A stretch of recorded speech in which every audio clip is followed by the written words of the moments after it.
설교 시간입니다. 오늘은 김현국 교무님 모십니다. 반갑습니다. 몇 년 전에 꿈을 꾼 적이 있었습니다. 교당 법회 시간이었습니다. 사회자께서 김현국 교무님의 설교가 있겠습니다. 저는 단상에 올라갔습니다. 이렇게 많은 대중 청중들이 저를 바라보고 있었습니다. 그런데 눈앞이 깜깜했습니다. 설교 원고가 없었습니다. 준비가 하나도 되어 있지 않았습니다. 단상 위에 교전이 있었습니다. 이 전설을 제가 이렇게 폈습니다. 수많은 글자 중에서 한 단어가 빛을 발하고 있었습니다. 바로 인과라는 글자였습니다. 마치 컴퓨터 그래픽으로 CG로 한 것처럼 빛이 막 빛나고 있었습니다. 너무나 생생한 꿈을 제가 꾸었습니다. 저는 이 꿈을 꾸고 왜 이런 꿈을 꾸었을까? 설교 단상에 올라가는 그런 불안함과 이런 것들이 꿈에 나오지 않았는가? 법신불께서 저에게 이 꿈을 통해서 인과에 대한 법문을 전하라 하는 그런 메시지가 아닌가 생각을 해보았습니다. 며칠 전에 이예진 교무님께서 오늘 일요 법회 설교가 가능한지 물으셨습니다. 준비가 하나도 되어 있지 않았지만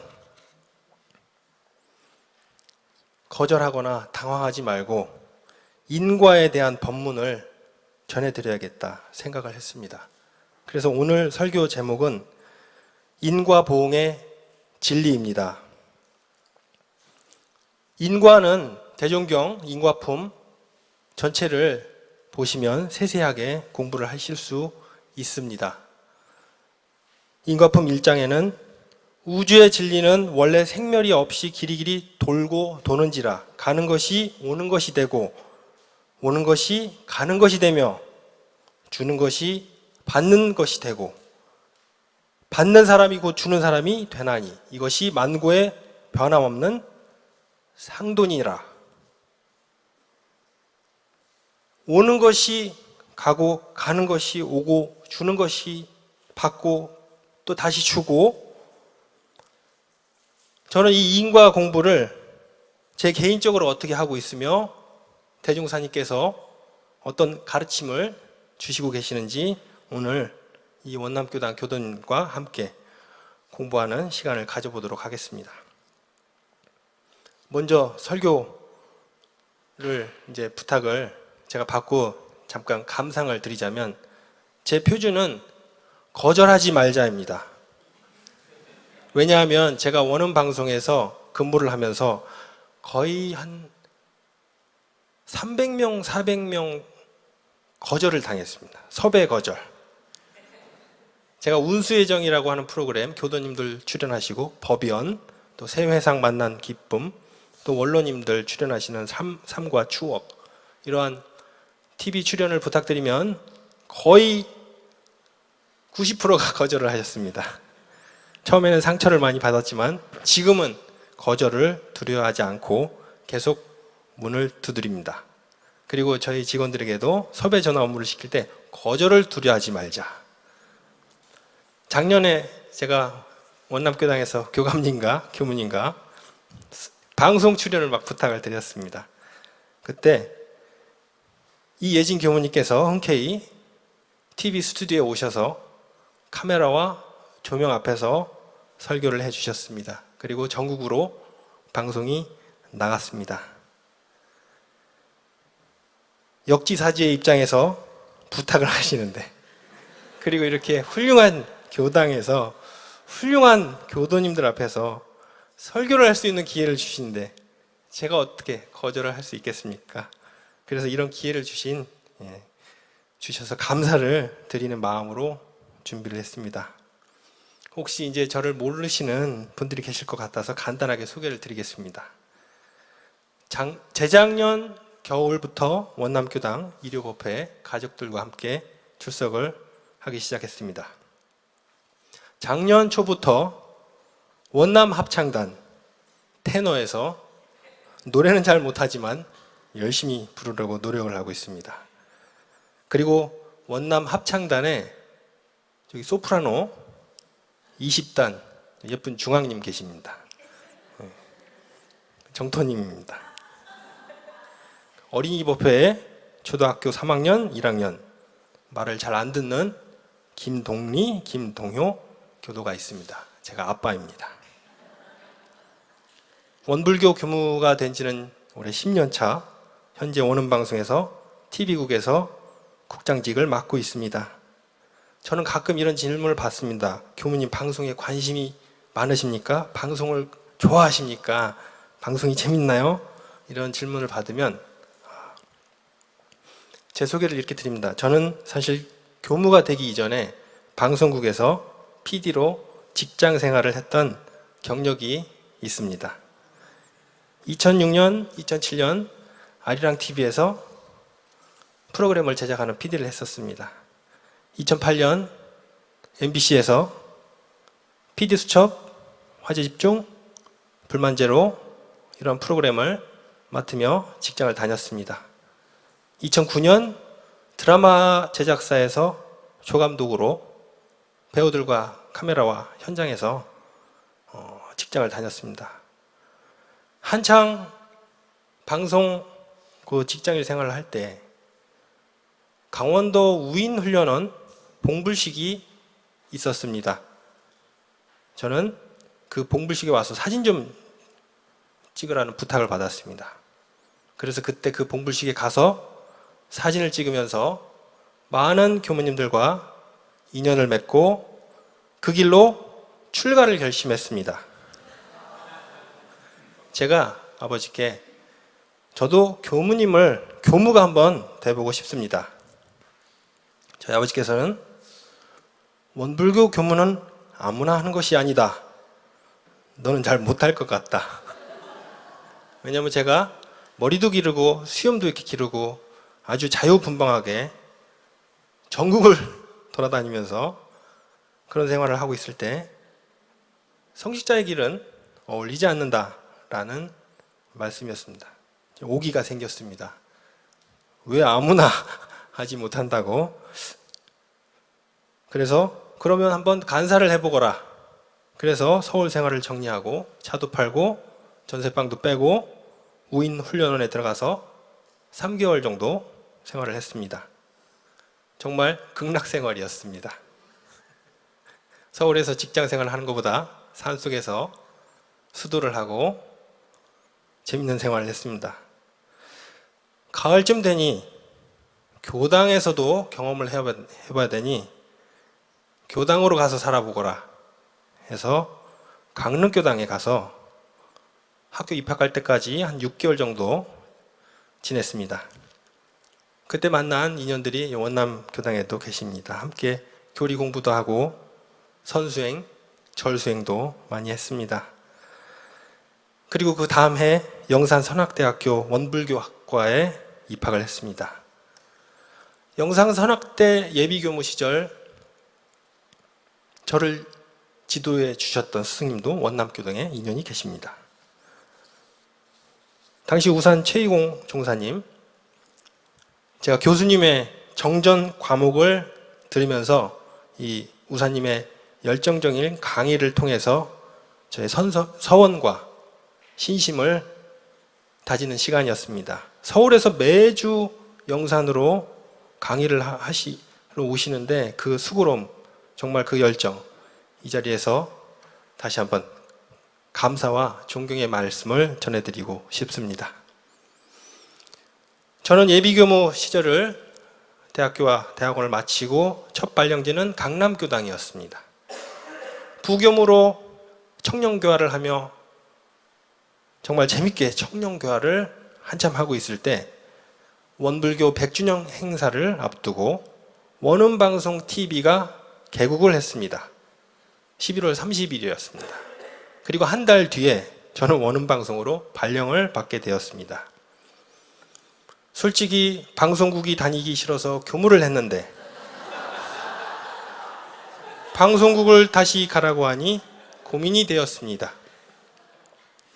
하지만 지금 거의 10년 세월이 지나면서 원음 방송에서 방송 교화를 잘하게 하시려고 이 법신불사님께서 저를 아리랑 TV도 보내고 MBC도 보내시면서 훈련을 시키지 않았는가, 그런 생각을 스스로 한번 해보게 되었습니다. 과거에는 다른 사람의 잘못을 찾고 고발하고 몰래카메라를 들고 거짓말을 하고 정말 그 죄 짓는 일을 많이 했다면, 지금은 이 원불교 교법을 세상에 알리는 그 소임을 맡겨주신 것에 대해 얼마나 다행이고 얼마나 감사한 일인지 그런 생각을 하고 있습니다. 한 후배가 제게 이런 질문을 했습니다. 교무님은 힘들 때 어떤 방법으로 그 힘든 일을 이겨내십니까? 저는 바로 답했습니다. 당시 인과를 연마하고 있었습니다. 그래서 저는 인과를 생각하면서 인과를 통해서 힘들지만 어려움을 극복하려고 노력하고 있습니다. 인과를 생각한다면 내가 지어서 내가 받는 건데 누구를 원망하고 누구를 탓하고 이 환경을 탓할 것인가, 사람을 탓할 것인가, 그저 감사한 마음이 나오는 저에게 그 인과 법문은 힘든 경계를 극복할 수 있는 그런 비타민과 같은 법문이었습니다. 역경이 오면 빚을 갚을 때이기 때문에 항상 반갑고 기쁜 마음으로 맞이하고, 순경이 오면 빚을 받을 때이기 때문에 항상 미안한 생각을 가져야 한다. 이러한 사람이 인과의 토가 떨어진 사람이고 해탈한 사람이다 라는 법문이 있습니다. 사실 저는 아직 인과의 토가 떨어지지 않은 사람을 고백합니다. 왜냐하면 역경이 오면 반갑고 기쁘지가 않습니다. 하지만 그래도 노력을 하고 있습니다. 이 시간 제가 인과 공부를 어떻게 하고 있는지, 또 대종사님께서 인과 가르침을 어떻게 주셨는지 함께 공부한다고 말씀을 드렸습니다. 죄를 지내면 천도 법문을 저희가 듣습니다. 이 세상에서 선악간 받은 바 그것이 지내간 세상에 지은 바 그것이요, 이 세상에서 지은 바 그것이 미래 세상에 또 다시 받게 될 바 그것이니 이것이 대자연의 천업이라. 현재 받는 것은 지은 거고 지금 짓고 있는 것은 미래에 받을 바 그것입니다. 참회문 첫 법문에 음양상승의 도를 따라 선행자는 후일에 상생의 과보를 받고 악행자는 후일에 상극의 과보를 받는 것이 홀이도 틀림이 없다고 하셨습니다. 이것이 인과입니다. 저는 영생과 인과의 법문을 받들면서 자기가 지은 대로 자기가 받는 것, 악도를 행하면 벌을 받고 선도를 행하면 복을 받는 것이 원불교에서 인과를 가르치는데, 저희 아이들에게도 제가 이렇게 가르칩니다. 사실 이 동화 속에도 나와 있죠. 착한 일을 하면 복을 받고 악한 일을 하면 벌을 받고. 하지만 이 세상은 너무나 바쁘게 돌아가고 있고 혼탁하고 욕심과 전쟁과 싸움과 이런 어지러운 세상입니다. 과연 제가 아침에 지하철을 타러 이렇게 걷다 보면 수천 명, 수만 명이 보이는데 이분들 중에 과연 이 인과의 진리에 대해서 생각하시고 공부하시는 분들은 얼마나 될까? 저는 오늘 설교를 준비하면서 스스로 참여하는 시간, 또 반성하는 시간도 가졌습니다. 공부하는 시간이 되었습니다. 우리가 원불교를 다니고 법회에 참석하는 그 이유 중 하나는 이 이론상의 진리를 공부하고 이 이론상의 진리를 깨치고, 그러시죠? 네. 대종사님께서 대각하시고 이렇게 말씀하셨습니다. 만유가 한 체성이며 만법이 한 근원이로다. 이 가운데 생멸 없는 도와 인과보응되는 이치가 서로 바탕하여 한 뚜렷한 기틀을 지었도다. 오늘 본문 말씀 인과품 16장을 회보에 기재했습니다.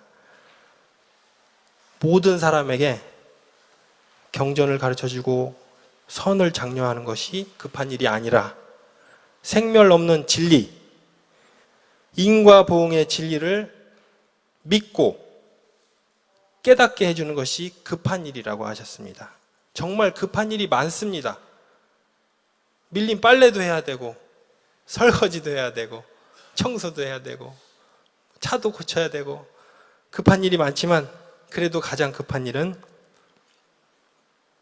이 법신불 일원상 진리가 말씀해 주시고 계시는 이 영생과 인과의 그 가르침을 믿고 깨닫는 것이라고 생각합니다. 지난주 수요일에 UN 창설 79년 행사가 있었습니다.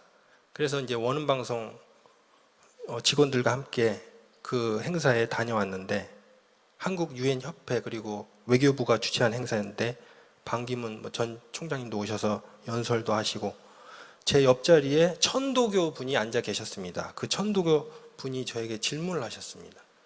옛날에는 유엔군이 전쟁터에 나와서 막 전쟁을 하고 평화를 위해 싸웠는데 요즘은 그런 역할이 적어지고 이제 난민 이렇게 도와주고 그런 일들 많이 하는데 아직도 유엔이 80년 전에 있었는데 그때도 전쟁이 이렇게 많았는데 지금 이 시대도 아시다시피 전쟁과 테러는 있습니다. 어떻게 보십니까? 원불교 교무님은 어떻게 생각하십니까? 저한테 처음 보시는 분인데 질문을 막 하셔서 제가 대학원 때 논문을 썼는데 그 논문 주제가 종교 전쟁이었습니다.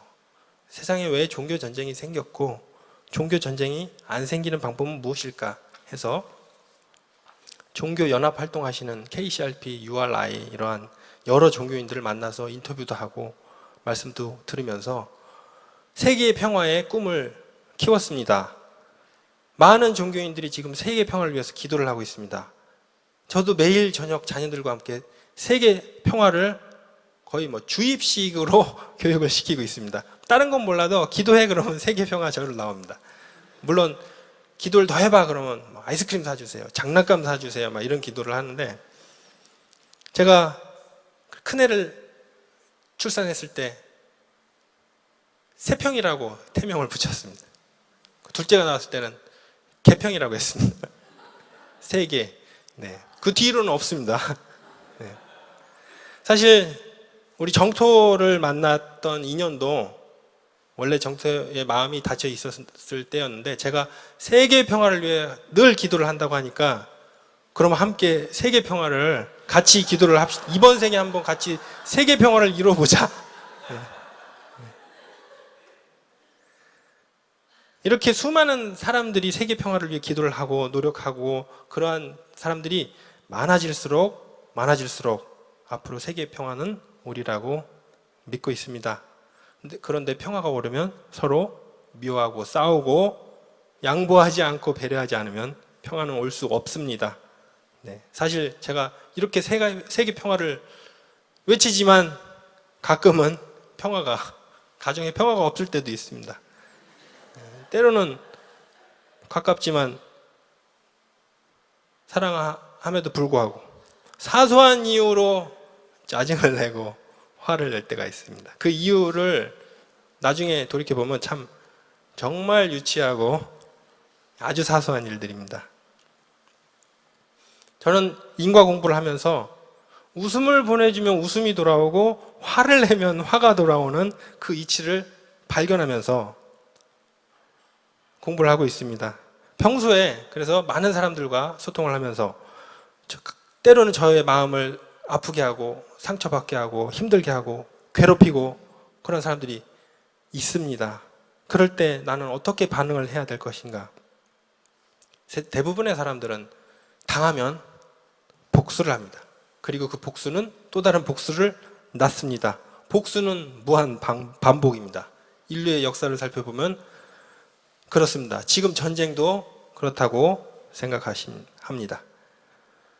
제가 교회를 열심히 다니던 시절이 있었습니다. 예수님께서 원수를 사랑하라고 하셨습니다. 어떻게 원수를 사랑할 수 있을까요?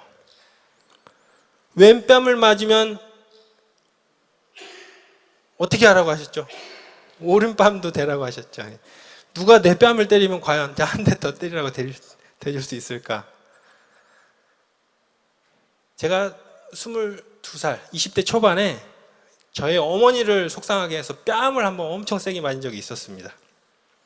그때 교회를 열심히 다닐 때인데, 어머니,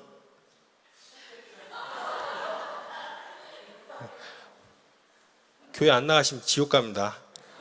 제가 어머니께 막 그랬어요. 예수님 안 믿으시면 지옥 갑니다. 제가 어머니를 막 협박을 했습니다. 그러니까 어머니께서 제 뺨을 엄청 세게 때리셨습니다.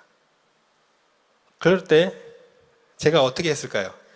가만히 있고 왼뺨을 맞았으니까 오른뺨을 그럼, 그리고 또 한 대를 이제 2대를 맞고 정신을, 가끔 이렇게 효과가 있는 것 같습니다.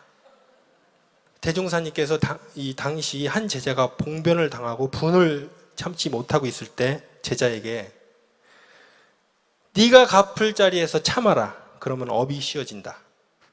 만약 지금 갚아버리면 저 사람이 다시 와서 또 갚을 것이고 이와 같이 서로 갚기를 쉬지 아니하면 상극의 업이 끝날 날이 없다. 인과품 10장 말씀입니다. 와닿습니까? 예. 화가 나서 죽겠는데 지금 참으실 수 있습니까? 불같이 일어나는 그 순간, 화가 일어날 때, 그때 우리 원불교인들은 내 마음을 바라보고 저 둥근 일원상같이 내 마음을 다시 편안하게 하고 원래 경계 없던 그 본래 자리를 회복하고 마음 공부를 하시면서 우리는 생활 속에서 매일 수행을 하고 계십니다. 저는 지금도 살아가면서 얼마나 이 원불교를 만나서 얼마나 다행인가.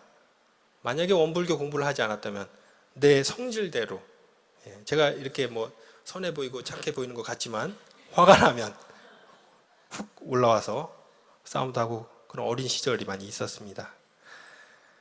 누구를 원망하고 탓하고 그런 생활을 하지 않았을까. 며칠 전에 원음방송에서 한 여러 스태프들과 일을 하는데 직원들끼리 그 의견 충돌이 있어서 싸움이 난 적이 있었습니다.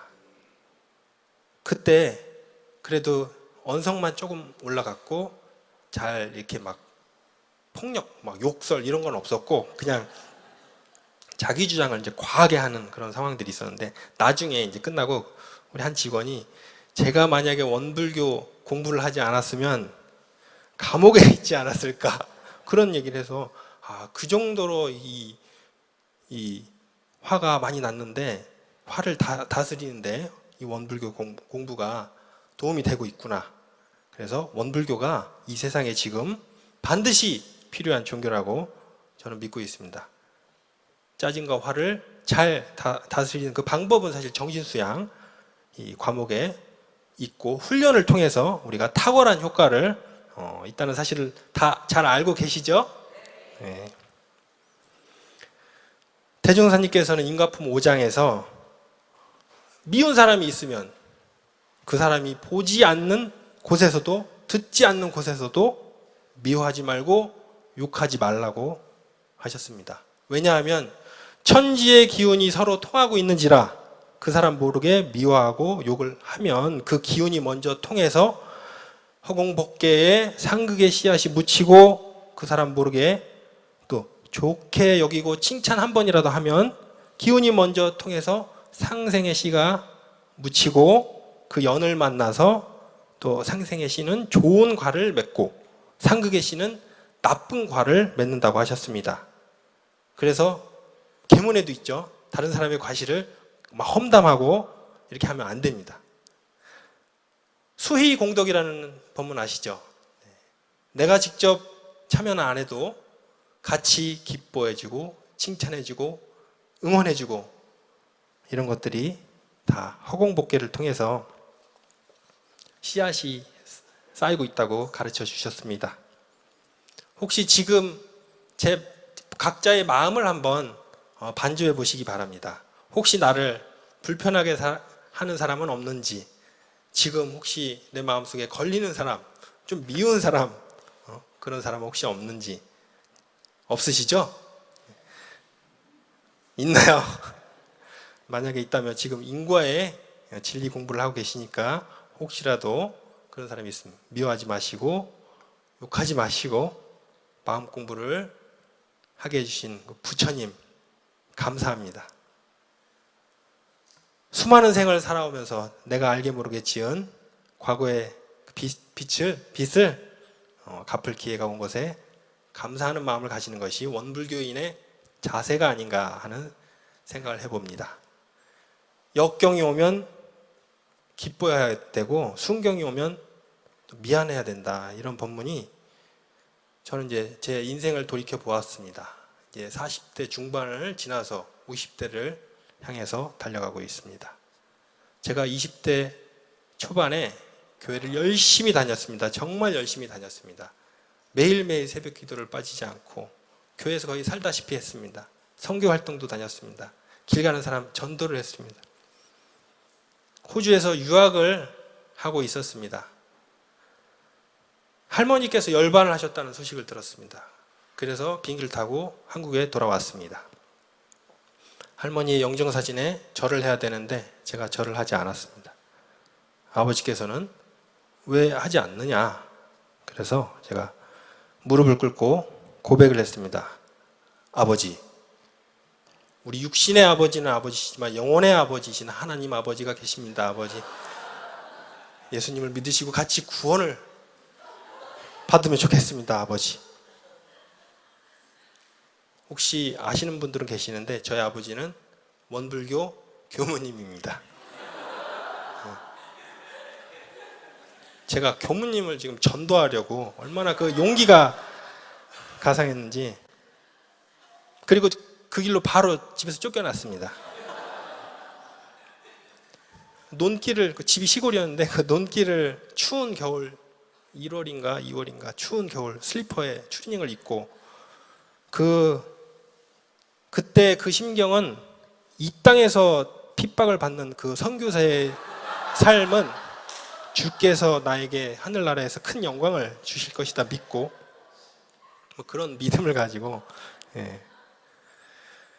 그런 시절이 있었는데 며칠 밖에서 고생을 하다가 집에 다시 들어갔을 때 바로 저를 차를 태워서 만덕산으로 보냈습니다. 혹시 만덕산 아시죠? 만덕산 훈련원에 승산 종사님과 그 농타원 원장님이 계셨는데 새벽에 막 이렇게 좌선 나오라 그래서 그래 새벽에 나가서 기도를 하면 되겠다. 뒤에 앉아서 막 기도를 했습니다. 이곳에 복음을 전파해야지. 그런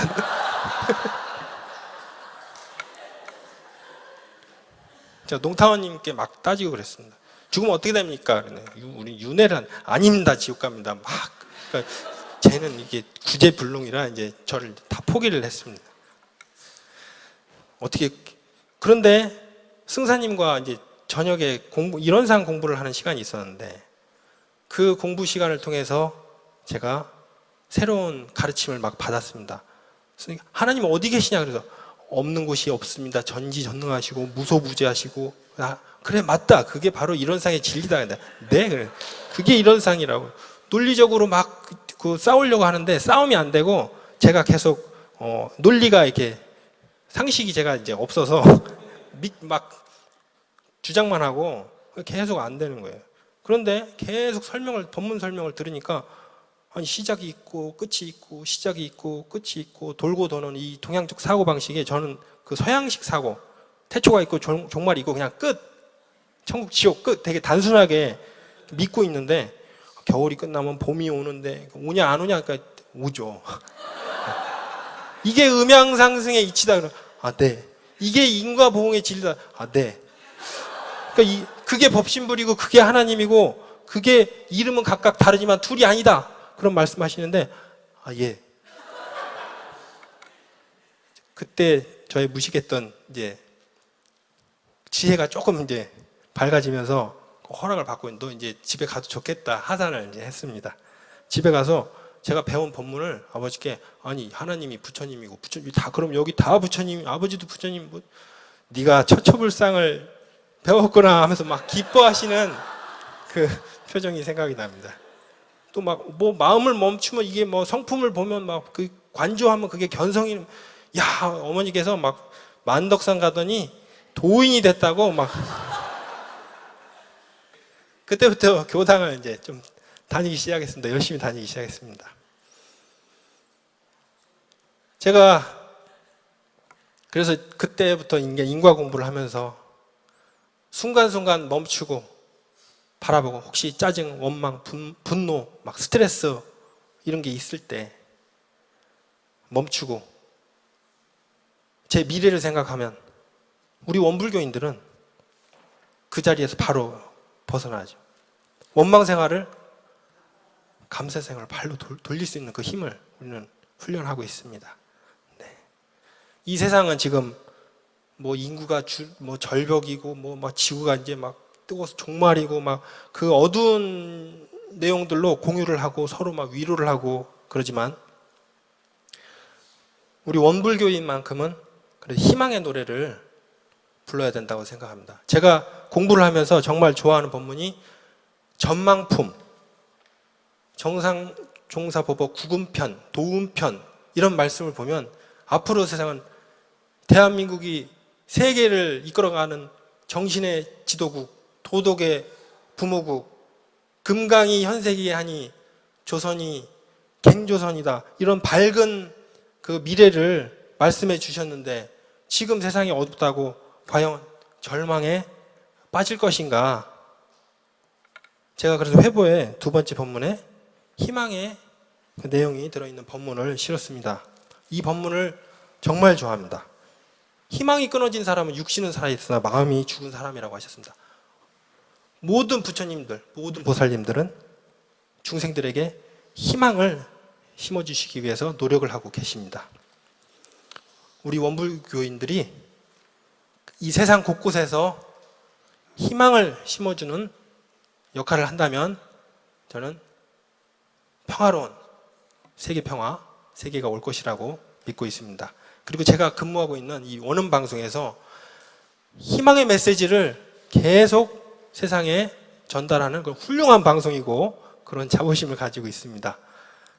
인과의 이치를 공부하면서 지금 이 순간 밝은 마음으로 업을 지어야지 미래가 밝아집니다. 지금 이 순간 어두운 마음으로 업을 지으면 미래는 밝아질까요? 어두워질까요? 각자의 미래는 누가 정하죠? 네. 각자의 조물주는 나라고 하셨습니다. 지금 현재 각자 생각을 하시고 업을 지으시고 미래를 정하고 계십니다. 이것은 대자연의 천업입니다. 밝은 미래를 기대하겠습니다. 다음 주에는 새 종법사님 모시는 대사식이 있습니다. 저 또한 이제 그곳에 방송국 생방송 담당하러 현장에 갑니다. 이제 다 함께 못하시는 분들은 라디오와 TV 생방송을 통해서 시청하실 수 있습니다. 갑자기 방송국 홍보를 하는데요.